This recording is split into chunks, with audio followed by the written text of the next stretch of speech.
Organiser l'aménagement urbain tout en préservant la terre, voilà la réflexion au cœur de la seconde biennale d'architecture et de paysage d'Île-de-France.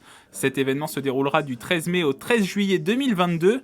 Architectes, paysagistes et urbanistes sont mis à l'honneur à travers la thématique Terre et Ville. C'est un moment d'échange, c'est un moment d'enrichissement culturel, c'est un moment de présentation, c'est un moment au travers duquel on repense la ville, on repense l'urbanisme, on repense l'acte de construire, de créer la vie, d'essayer de prendre en compte, d'intégrer l'impératif de l'urgence écologique, de la transition écologique à laquelle nous sommes confrontés, comment construire une ville plus durable. Après l'édition 2019, la Cité Royale accueille à nouveau ce rendez-vous.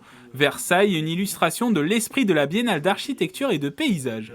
Versailles fait partie des très rares villes-mondes que compte notre pays, que c'est une image connue au-delà de nos frontières, c'est un patrimoine architectural qui est un véritable écrin pour présenter l'ensemble de ces expositions. Au programme de cette seconde édition de la BAP, des colloques et des débats et 9 expositions proposées au public à travers la ville de Versailles, découverte de lauréats d'architecture, de nouveaux matériaux ou encore parcours dans le potager du roi.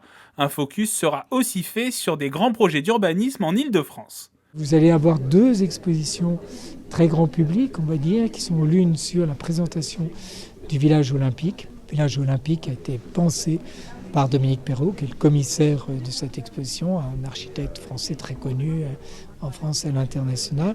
Et puis une autre exposition qui est la présentation du pavillon sur les projets des gares du Grand Paris. Lors de la première édition en 2019, plus de 200 000 visiteurs ont participé à la Biennale d'architecture et de paysage.